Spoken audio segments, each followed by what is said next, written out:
Hi అందరికీ. ఆగండి ఆగండి, ఈ వీడియో గెంటేయకుండా ఫుల్ వీడియో చూడండి.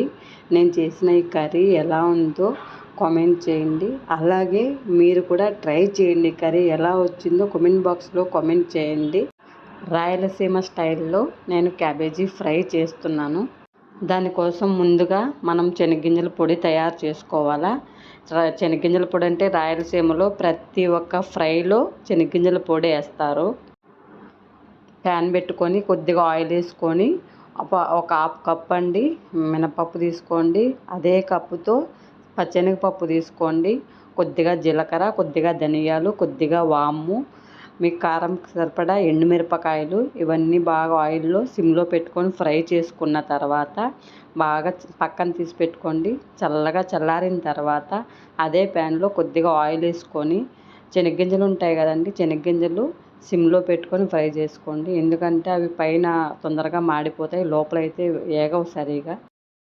శనగ్గింజలు పక్కన పెట్టుకొని తర్వాత మిక్సీ జార్ తీసుకోండి. మీరు పక్కన చల్లార్చుకున్నారు కదా శనగపప్పు, మినపప్పు అవన్నీ వేపుకొని అవి మిక్సీలో వేసి తగ్గ సాల్ట్ వేసుకొని మిక్సీ పట్టుకోండి.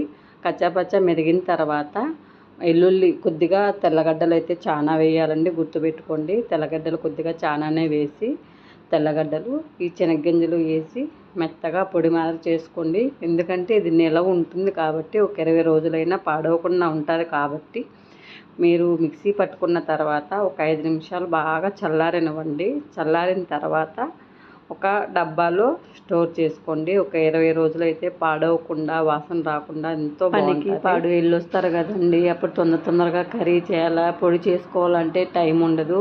మీరు ఇలా చేసి పెట్టుకుంటే కన్నా తొందరగా అయిపోతుంది. నేను అయితే ప్రతిసారి అలాగే చేసి పెట్టుకుంటానండి.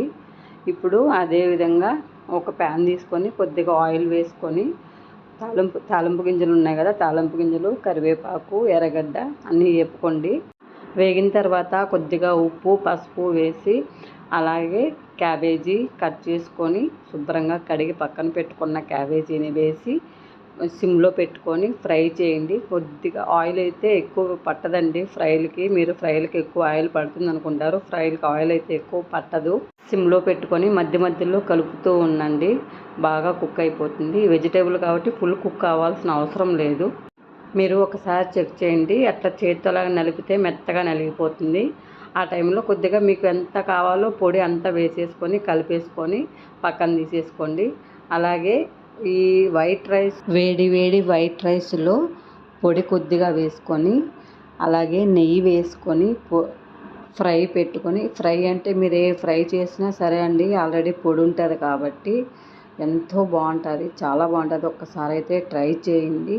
ట్రై చేసి మీకు ఎలా నచ్చిందో లేదో కామెంట్ సెక్షన్లో కామెంట్ చేయండి. అలాగే వెళ్తూ లైక్ చేసి కామెంట్ చేయండి. Thank you for watching.